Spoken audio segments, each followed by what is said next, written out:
The end of luxury. Hi everybody, Dacob here. Welcome back to my channel. Louis Vuitton, or better even, their mother-father company LVMH has just released its third quarter earnings for 2024. Are they bad? Or worse than we expected? Let's find out together. First, subscribe to my channel if you haven't already. Push the join button to become a member today and gain access to extra perks. Push the notification bell to get notified every time I post a new video. And you can also check me out on Patreon, superdacob, all spelled together there as well. Thank you to everybody who has already pledged. This video is being filmed live in front of a live virtual audience. I live stream several times a week. Come join the fun in the chats. Hello to my co-chatters on the sidebar. Everything I say in this video is for entertainment purposes only, not rooted in truths or facts. Everything's alleged and just my opinion. And Le Monde is reporting. We have trouble in paradise if luxury spending is your paradise, of course. And if you do have a love relationship or an addictive relationship with luxury shopping, then we got trouble in gay old paradise, baby. And here, listen to this. Luxury giant LVMH experiences unprecedented drop in sales. Aw, bless. Faced with a depressed luxury goods market, the sector's global leader has published a fall in revenue for the first time since 2020. Cost-cutting measures are already underway. And this is where things get interesting. Cost-cutting measures. Finally, Louis Vuitton is officially talking about cost-cutting measures when in the past they were ignoring it completely. Of course, we, the customer, have seen and experienced on our own skins their cost-cutting measures. They didn't say that they were cutting costs back in the day, but I remember during the pandemic while we were buying their, leather goods, small leather goods, it was like, why is the canvas, why does it have a hole where there shouldn't be a hole?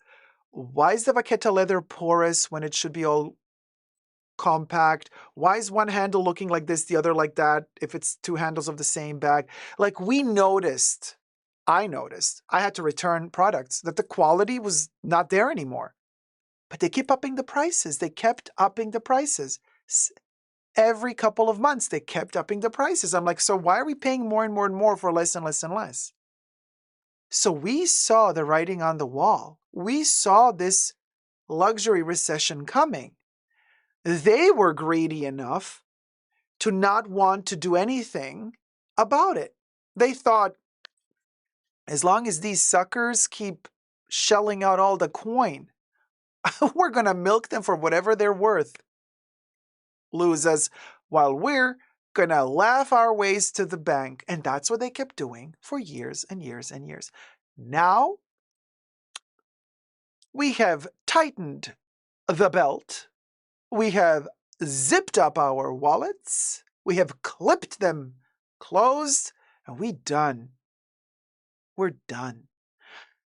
They're still not telling us that, oopsie, their fault. No, now they're looking for other excuses. They're saying that a lot of the reasons why sales have dropped is because, it's not our fault. No, it's China's fault. I'm like, when is the Occidental world going to finally stop blaming China for everything? I don't think that's fair on China. And I don't think that's fair on Chinese people. And I think Chinese people in China deserves much better than to be constantly treated like, like a shithole and like, cheap labor, cheap quality products. They're manufacturing plastics and cheap stuff for us that we sell expensive in the first world countries, in the Occidental world. But then we're also going to milk them for whatever it's worth because we're going to sell back those luxury products that they made for us. We're going to sell it back to them with our European logos and European brands for a markup, and we're going to get rich off of them. I mean, justly so. The Chinese people are like, hold on a minute. Hold on a minute.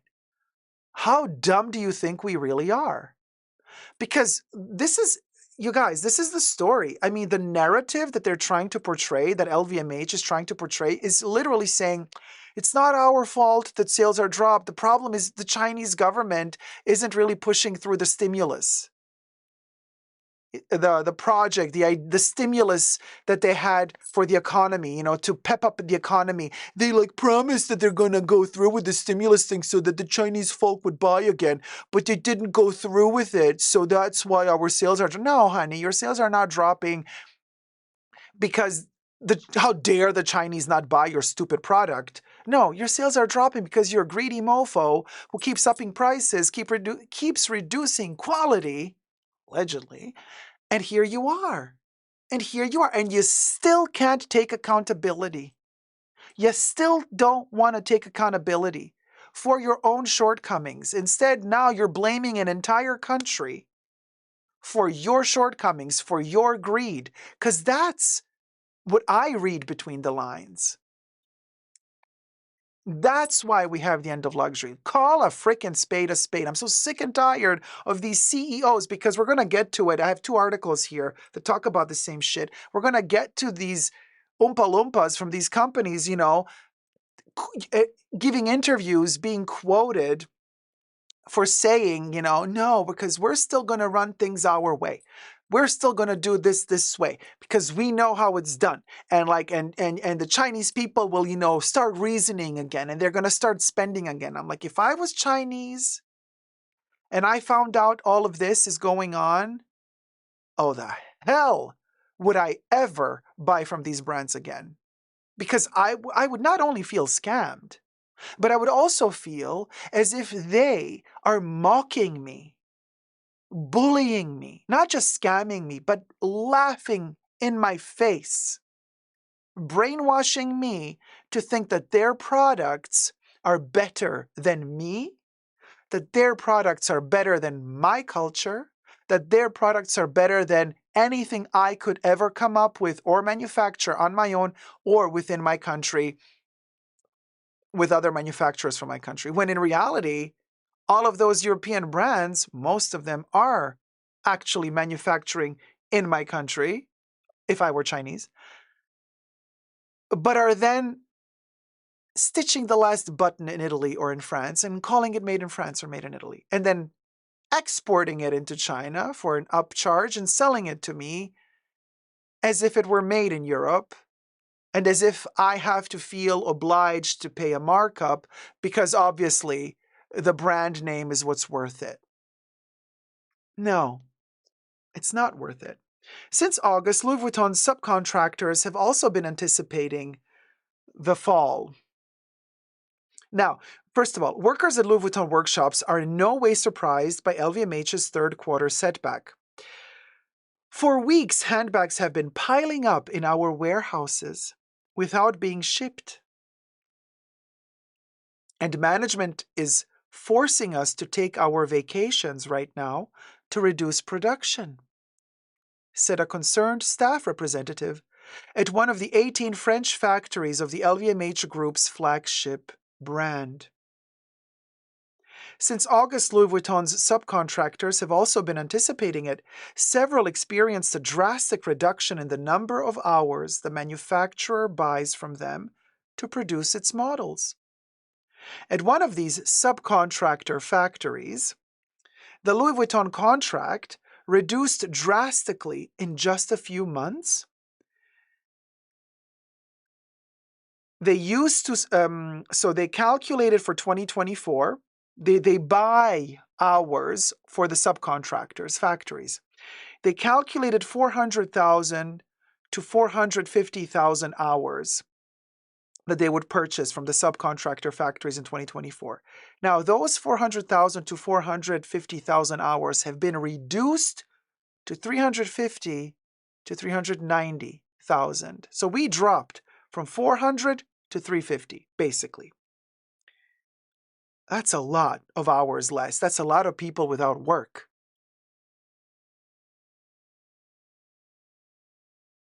So, according to Le Monde, these are the numbers according to Le Monde, sales of handbags and leather goods from which Louis Vuitton derives around 75% of its turnover are stalling.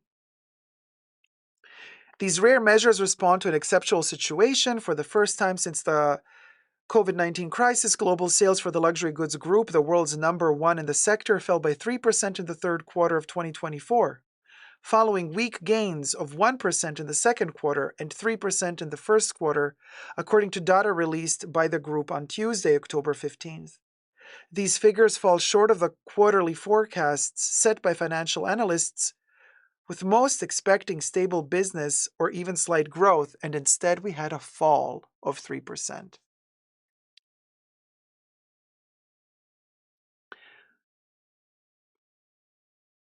And they're also analyzing that it's not going to be a short crisis. They say, in the eyes of the financial markets, the health of the fashion and leather goods division is probably the most worrying. Louis Vuitton, Dior, and Celine are key brands to LVMH, generating almost half of LVMH's global sales, accounting for 86.2 billion euro in 2023 and 3/4 of its operating income. Yet in the third quarter of 2024, sales in this division fell by 5%, after increases of 1% and 2% respectively in the second and first quarters. So they increased by 2% in the first quarter of 2024. Then they increased by 1% in the second quarter of 2024. In the third quarter, there's no increase. They fell by 5%. Now, another article, Forbes, talks about LVMH revenue falling, sparking fears of a luxury market recession. They're actually saying that back in 2008/2009, the recession years, luxury did not fall this deep. It was terrible for luxury, but it wasn't as bad as it is now. And also don't forget that back in 2008, Louis Vuitton, or LVMH, was a fraction of the size it is today. So for them to, let's say, fall 1% in 2008 is not a multi-billion loss like it is to fall 5% in 2024, because the company's much larger, much larger now. Now, so you see, this is a big problem. Quarterly decline in the sales of LVMH's fashion and leather goods division is just too big to ignore, says Professor Balossini Volpe at ISTUD. Sounds like an STD, honey. But no, it's a university. Especially since the segment eked out only at 1% uptick through the first half of the year. Now, the F&LG leather goods, fashion and leather goods segment includes such industry-leading fashion brands as Louis Vuitton, Christian Dior, Celine, Loewe, Givenchy, Fendi, Marc Jacobs, Loro Piana, and others. The chief financial officer of LVMH, or Louis Vuitton, Jean-Jacques Guionni, described results as a cyclical downturn. Here's where Guionni starts telling us this is normal, don't worry about it. I'm like, Guionni, I just think you don't want to get fired. So you're trying to make this all sound all perky and still good and everything is fine because you don't want your shareholders to start dumping the stock, the LVMH stock, because ain't nobody want stock that's losing percentage. That's what I think is going on here, allegedly. So Guionni is pointing to a 16% pullback in Asia, again, excluding Japan, its largest market. Blame it all on China, of course. Yet the US, its second largest market, flatlined in the third quarter. Together, Asia and the US account for 54% of revenues, Asia 29%, and US 25%. As the market share leader, LVMH is a bellwether for what's happening across the broader personal luxury goods market. And since its fashion, leather goods, and two leading markets set the pace for LVMH's group performance, LVMH's results are an early warning that the luxury market may be headed for a fall. We've been talking about the fall of the luxury market since what, over a year now on my channel? We call it the end of luxury. And people were laughing at me when I started talking about it. Oh, Dacob, what do you know? Now Le Monde and Forbes magazine are writing about it. Cheers.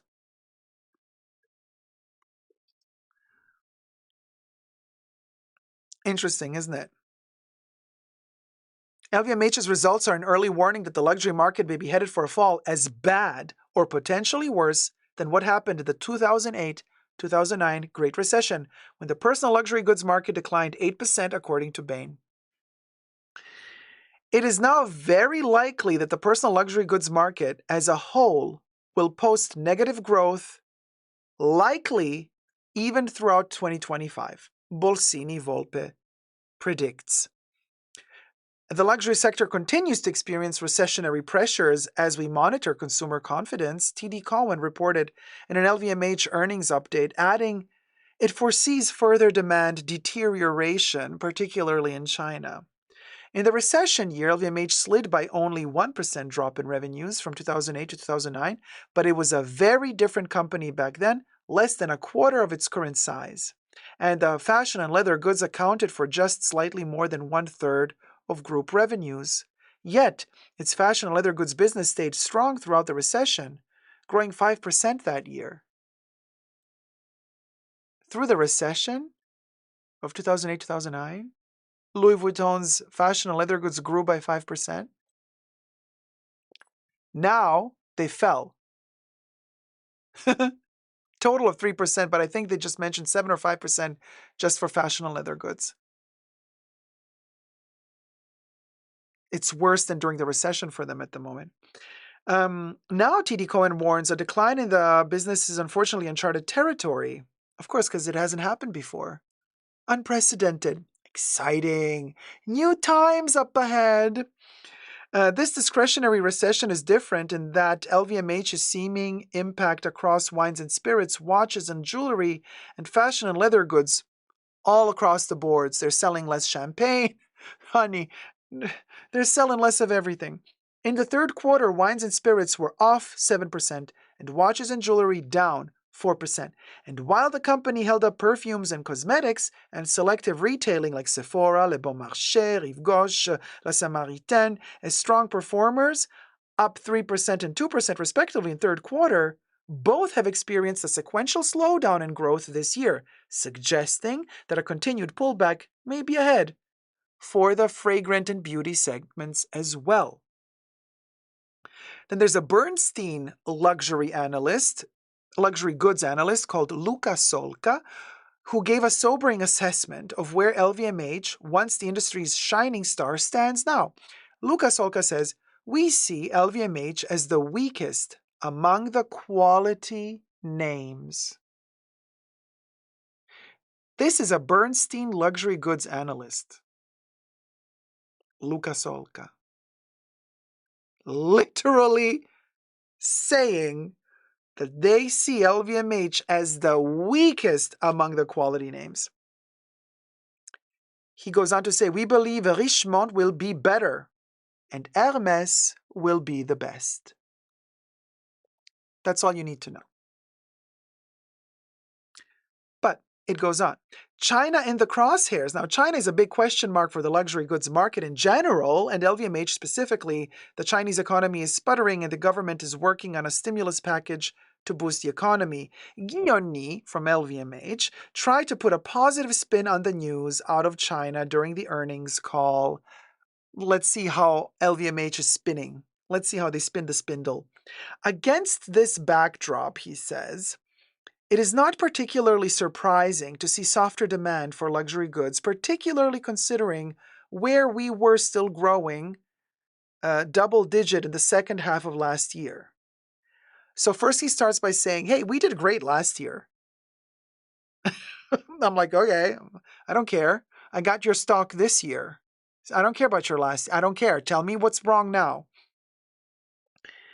However, the strength of Chinese demand in the first half of the year provides recent evidence of the enduring appetite of the Chinese customer for luxury. Chinese people who might be watching my channel, listen to what LVMH is saying. They are treating you as cattle, animals. Okay? They're talking about your appetite for luxury. Satiated, unsatiated. As if you are working on instinct alone, as if you are not human, as if you do not have the capability to restrain yourself, to understand what is going on. They consider you, if you read between the lines here, I can only say allegedly, as hungry, individual-less creatures that should be milked for whatever they're worth and not considered with any form of dignity. And you, Chinese people, still want to buy these luxury brands, knowing what you are to them, what you truly are to them?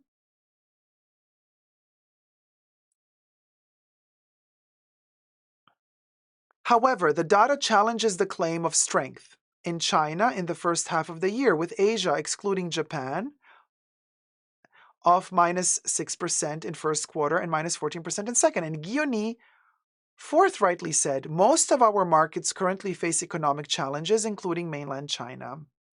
TD Cowen is alarmed by the marked deceleration in the business among Chinese consumers. It figures that China accounted for upwards of 50% of the company's growth pre-COVID, and the fashion and luxury goods segment is particularly dependent on China, with TD Cowen estimating Asia, excluding Japan, makes up about 40% of revenues in that segment, with the majority of that mix based in Greater China. Mainland China and Asia combined were the world's leading personal luxury goods markets last year, $61 billion in China and $60 billion in Asia, according to Bain. Continued weakness there could have profound impact on LVMH and the personal luxury goods market overall. And here I have some news for all the other consumers in Europe and America. You might have experienced in the past years a sort of snobism towards you. I know I have. I mean, in Europe and in America, the sales associates at Louis Vuitton, when they know that you're from Europe or from America, they kind of ignore you because you didn't bring in the big money, you see, but they would get money hungry. Their eyes light up when they see any Asian customer enter, particularly if the Asian customer is Chinese. Then they would go all out on them like a pack of hungry wolves. Now that China is no longer buying, you might notice how some of these sales associates, if not all of them, start writing you again, out of the blue. You might start receiving nice emails, pleasant phone calls, little WhatsApp messages telling you, hey, we miss you. Would you like to come back? We would like to present a collection to you. I have a little goodie for you, a little extra something just for you because you're such a valued customer. I'm like, wait, hold on. Pardon me, guys. Sorry. You wouldn't even shit on me last year. Now you're all nice to me. I haven't bought anything in half a year. Why are you so nice to me all of a sudden? You're desperate. Right. So now I'm good enough to be milked. Now that you lost your Chinese customers. So here's something I gotta say also to all my viewers who are from Europe or the Americas. Be careful, because you're just a number to them as well. Now they're gonna try to get your money, milk you for whatever you're worth, until they get another market that gives them more money, then they're gonna start ignoring you again, mistreating you again. Tale as old as time. Are we gonna fall for it over and over and over again? We'll see. We'll see. Slowing Chinese growth has a cascading effect across the entire globe. Nick Marro, a Hong Kong-based lead analyst for global trade with the Economist Intelligence Unit, EIU, shared with South China Morning Post. The prolonged period of demand weakness that we've seen in China has already been acting as a net drag on global activity. Now, the weakening fashion and leather goods. As troubling as China is right now, LVMH's results in fashion and leather goods may be more significant for the company and what it signals for the luxury market at large. Leather goods, $88 billion. Apparel, $81 billion. And shoes, $30 billion, made up 53% of the personal luxury market combined in 2023 And a sizable share of the market's overall 4% growth last year was credited to price increases rather than demand growth. We've seen this in another video of mine. And here you have the explanation why certain price increases seem to be more aggressive than others. They were not just being greedy and planning to earn more and more profit off of us, but they were aware of the fact that things were going to slow down. So they're countering the lower sales by upping the prices. So in some cases, they're upping the price because they think they can and they want to make more revenue. But in other cases, in other instances, the price increases are there to counter smaller sales, lesser sales, so that they can it's a way to legally trick the numbers, you see. So you sold 100 bags last year. This year you sold only 70. You sold 30 bags less than last year. How do we compensate for that loss? We up the prices of the bags so that the higher price covers for the loss that we have garnered, or rather lost. That's also a reason why you do price increases, to make the shareholders feel as if though their investment in buying your stock was worth it because you can still report to them positive growth. But the problem is that positive growth isn't real growth because behind the scenes, you're selling less and less, but you're just pushing your prices up and up to compensate for the less and less sales made. And you're just hoping that the customers are still going to be stupid enough to accept price increases without any bettering of quality, rather the opposite. And then they talk in this article also about how Youre says, we're working also on reinventing ourselves, like advancing technology. I'm like, how are you advancing technology if you're letting even less people work in the factories because you're not selling anymore? So they're talking about the reversible Neverfull. And then the article throws shade at them and says the Neverfull, people in the know were reversing their Neverfull years ago. And now you're trying to sell the reversible Neverfull to us as if it were a new thing? Again, that's a scam. Allegedly. You know what I mean? You're trying to make people believe you did something new, when in reality you did nothing new. But you're making it sound like you did something new. Like, look, we're working so much on innovation. Well, excuse you. Innovation where? Reversible bags have been around for over 100 years, first of all. Second of all, ain't nobody got time for reversible anything. That's the stupidest idea fashion has ever had. And fashion has had some stupid ideas. But reversible bags, reversible jackets, nobody reverses them. Maybe somebody does. I never do. I have a couple of those reversible things when I worked in fashion, and they give them to you and you have to wear it either, to promote it or this or that. You choose the side you like the most, and that's the side you keep. You don't reverse it. You don't reverse a bag. You don't reverse a jacket. It's just a gimmicky, bullshitty thing to be able to say it costs more because it's reversible. But you know that nobody's going to reverse that freaking bag. Everybody's going to wear it just on one side. Come on. Please. Seriously. Nonetheless, Youre defended the company's price hikes. Yes, the LVMH worker defended their price hikes, said, all the players have done the same. And now he's using that shtick. We're not the only ones. It's like stupid, bully kids at school, when the teacher calls them out, like, hey, stop. Like, Timmy, stop hitting Jennifer. And then Timmy says, yeah, but Billy also hit her. And that's no excuse for why you are hitting Jennifer. Why are you hitting Jennifer? Because Billy also did it, so it's not just my fault. See how stupid that is? All players have done the same. All players, says Youre. And I'd say that with this in mind, do you really think that if we had not increased prices the way we've done, we would be faring double digit today? I really don't think so.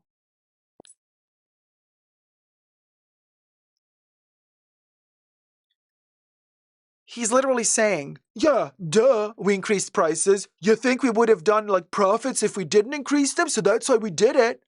yeah, we understand why you did it. But the fact that you're explaining this to us as if like, how dare we even ask you? Because of course you did it, and it's good that you did it. This is not good. You did what you did out of greed. Stop finding excuses to make it sound like what you did was okay. It wasn't okay. It wasn't okay. You might think, Mr. Gioni, that you live in a world that only works according to numbers. And it's all about the numbers. And as long as you're doing something legal, you're good. But here's what you forgot in your little calculation here, Mr. Gioni. The problem is, some of us people still have morals. And I know what is moral isn't always legal and vice versa. Yeah, I know that. I'm very well aware of that. And I also know that money doesn't work according to morals. Money is money. It doesn't have feelings. It doesn't have empathy. It doesn't have emotions. But here's the thing. You are not selling your product to emotionless entities. You are selling your product to a lot of clients who actually have morals, who have emotions, who have empathy, who have feelings, who have a brain, who have intellect. And a lot of those customers realize what you're doing. And so while I am just a number to you, I am also a number who happens to have a wallet with money in it. And if you're going to play me like I'm just a number, then you're not going to get my money.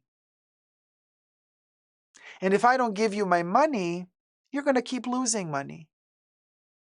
So you either change the tone of your music, change the rhetoric, and you start understanding that not everything is just a number. Then maybe we can talk. And then maybe you can get the customer back. Because it's fine that you do your little conversations to your shareholders, that you make it all sound like numbers and everything, it's very clinical. Human beings are not clinical. Human beings are not numbers. Okay? You don't own us. You can't talk to us customers as if we were your employees. I don't work for you. So you cannot talk to me that way. You should not talk that way to your workers either. But that's a whole other can of worms. But you most certainly cannot talk to me that way. And if I sniff out that you're treating me like a number, honey, you treat me like a number, you're not going to get my numbers. My numbers mean money. It's that simple.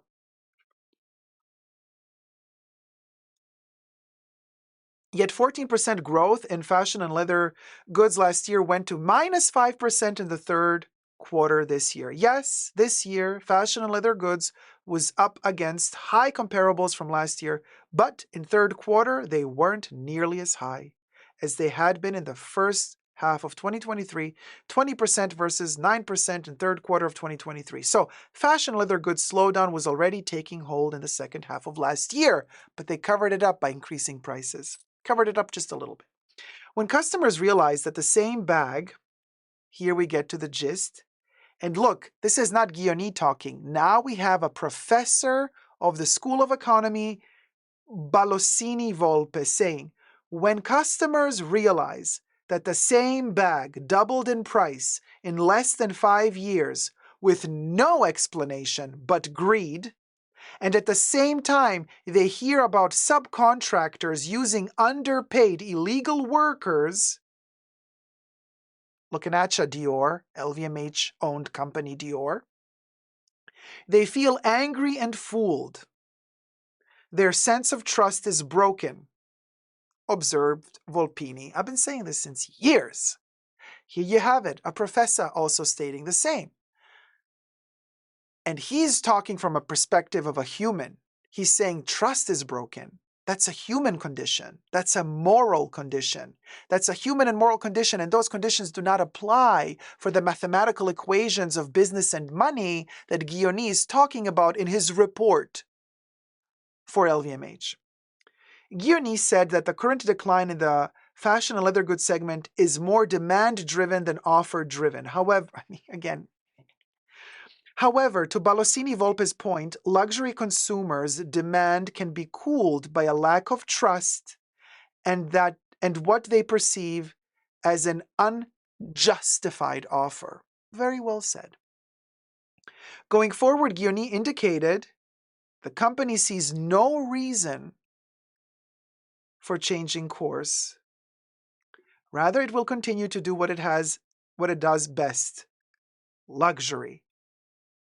The audacity of LVMH saying that no, it doesn't matter the fact that we're losing sale, doesn't, I don't care. He says the audacity, the arrogance to say we're not going to change course.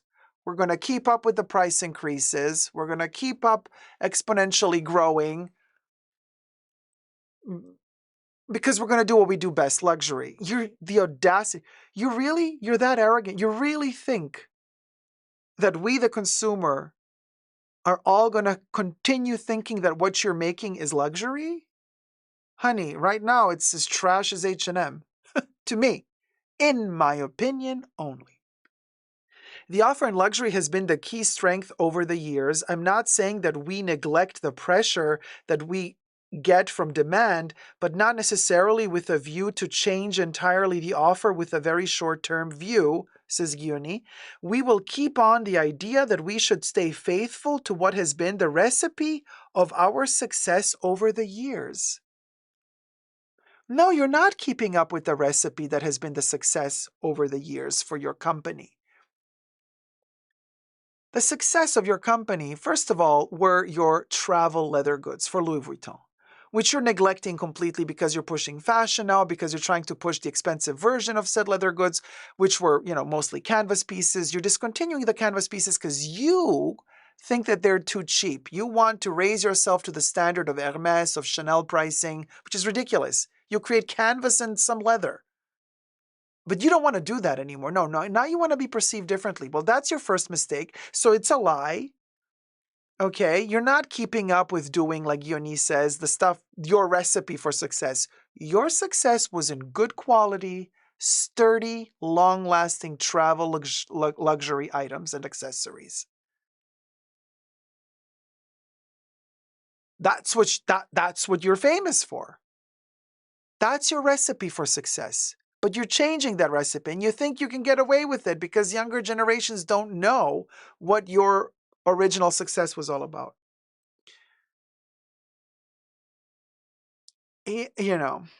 Despite the downward turn in business, Guioni emphatically stated, we don't intend to change our strategy. Instead, the company will double down on innovation to overcome what he sees as part of a normal business cycle. So to him, it's like same old, same old.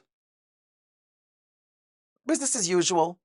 Yeah, we're going down now. Tomorrow we're going to go up again. He says one of the past quarter's successful innovations called out in the earnings call is the Neverfull Inside Out bag, launched in partnership with actress Sophie Turner. And I spoke about that earlier. I mean, come on, it's a joke, right? However, it's really no innovation at all, says the article, because fashionistas have known for years that by turning the Neverfull tote bag inside out, they could stand out among the crowds, carrying the ubiquitous handbag with the logo side out. LVMH did not provide a comment or a picture of the Neverfull inside out bag to illustrate the story. Whether the luxury market is simply going through the down phase, or of a normal business cycle, or on the precipice of a much deeper throw, LVMH needs more significant innovations in its quiver. Guioni says, so our business, as I said many times, is not to forecast our business, but to adapt. And this is what we are trying to do. We've been through ups and downs. The only thing we know that when the business is bad, usually it's good thereafter. So he's saying, well, we'll wing it. We will wing this. This is nothing for us. Yeah, I can see how you can be so arrogant to say this is nothing for you because you still are a multi-billion-dollar company, which means you can still survive quite a few shots and quite a few setbacks and still continue, making billions. But what happens when your stockholders all just start dumping their stock?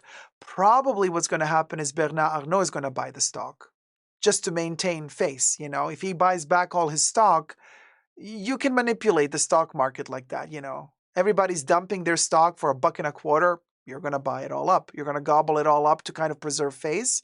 I mean, this is just a speculation of mine, obviously, everything alleged.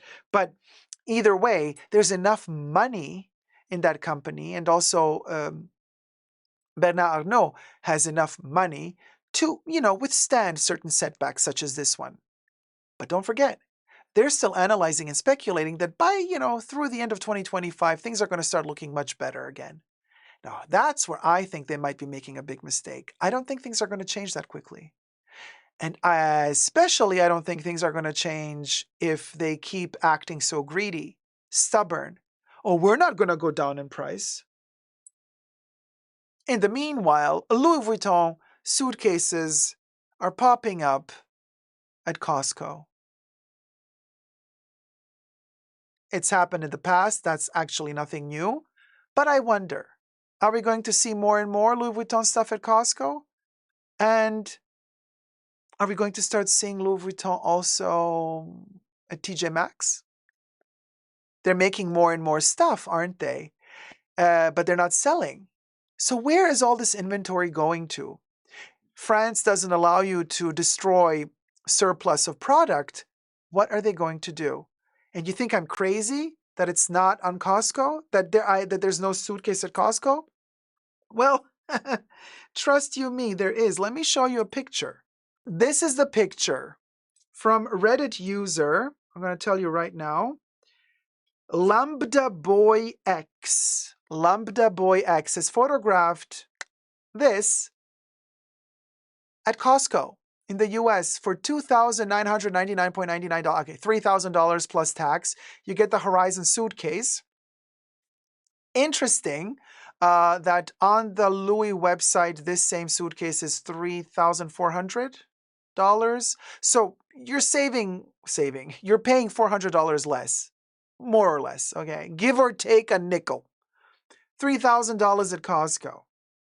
Boy, that really does something to your image, doesn't it, Louis Vuitton? Anyway, you guys, it's the end of luxury. Let me know your thoughts down below. Subscribe, thumb up this video if you've enjoyed it, and spread the love, spread the joy. Everything I said in this video was alleged. Take care. Subscribe.